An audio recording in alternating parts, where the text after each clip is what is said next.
Hello guys! Hello Capricorn! Welcome dito sa aking channel, Palaran 888 Capricorn. Welcome guys! Alamin natin kung anong messages, vibration, ano ba yung energy, ano ba yung good news, ano ba yung message na para sa lahat ng Capricorn. So, tingnan natin. Okay Capricorn, I hope na makaresonate ka dito sa barahan na to.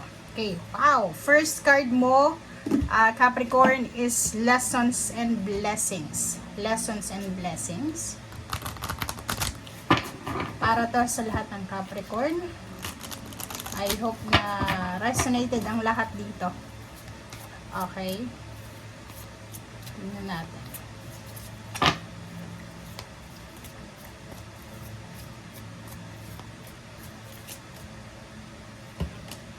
Oh wow, limitless. Limitless, plus sa ilalim mo dito is divine abundance. Okay, Capricorn. So, yung reading mo na to is timeless reading siya. Timeless. Anytime, pwedeng mangyari. Starting now or starting bukas, makalawa. Okay. So, yung first card mo dito is lessons and blessings. Sinasabi dyan ng bara sa'yo, Capricorn, na ihanda mo ang sarili mo. Okay? Prepare yourself kasi marami kang lessons and blessings na posibleng darating sa buhay mo.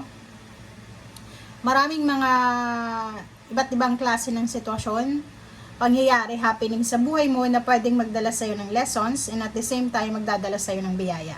Okay? So, limitless blessings, blessings and lessons in life, ito, na posibleng darating sa'yo. So, buksan mo ang sarili mo, buksan mo yung puso mo, buksan mo ang sarili mo, Capricorn, para sa limitless blessings and lessons na to na para sa'yo. Okay?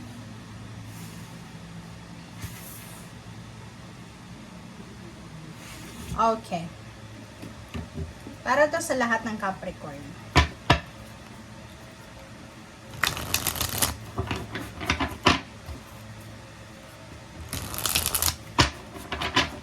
Okay, Capricorn.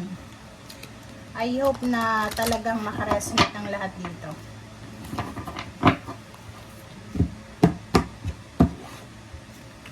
First two cards tayo sa third deck is Knight of Pentacles and Eight of Pentacles. So, ito ay clarification. Ito ay, kumbaga, confirmation from the two cards na sinasabi sa Capricorn na incoming news, incoming offer, incoming clarity, incoming awakening, incoming illumination, incoming result, incoming answers tungkol sa pera, trabaho. So, kung halimbawa ikaw ay naghahanap ng trabaho or posibleng looking for parang mga additional income or mga part-time jobs, part-time career, sinasabi dyan sa'yo na ihanda mo yung sarili mo kasi yun nga, may mga tao na pwedeng lumapit sa buhay mo, sa sarili mo, sa'yo, na mag-offer sila ng work.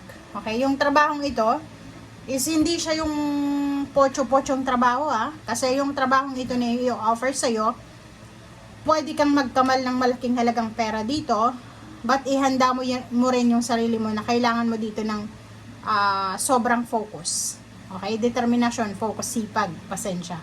Hindi siya yung trabaho na parang mabilis lang. Kailangan mo dito ng atensyon. Okay, Knight. So, napapaligiran ka ng good news. Okay? Ang daming parating na balita para sa Capricorn. So, etong 4 cards na ito is a confirmation na maraming balita, maraming pera ang parating, offer ng trabaho, offer ng business, offer ng pagkakakitaan. So, nakikita ko yung sobrang focus, excitement, determination, and motivation para sa lahat ng Capricorn. Comment down below, Capricorn, kung ikaw ay parang sobra kang positive. Punong-puno ng positivity yung buhay mo sa ngayon na iniisip mo kahit anong trabaho, basta legal, tatanggapin mo.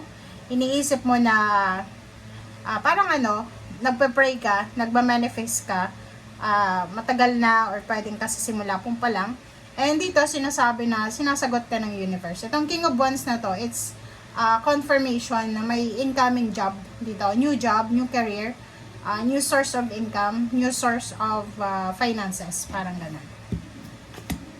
Okay, and Three of Swords.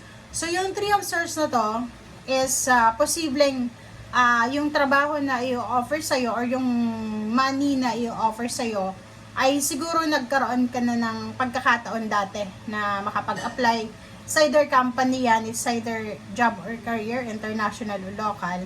Siguro nakapag-try ka na, like may mga ibang Capricorn na ilang beses na, ilang taon na, 3 years na, 3 decades na nag-a-apply papuntang abroad, pero hindi kayo pinapalad.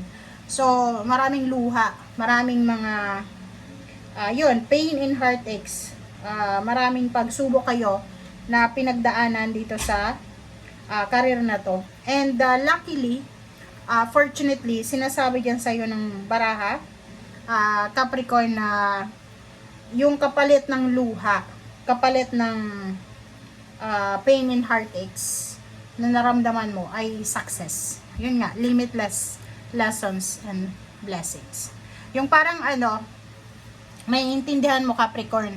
Ngayon, marami kang understanding, mga take-home lesson na may isip mo, kaya pala hindi ako sinwerte sa bansang ito kasi dito ako nababagay sa bansang ito. So, parang ganun. Hindi pala ako sinwerte dito sa company na to kasi may mas magandang company para sa akin. Parang ganun yung energy na sinasabi.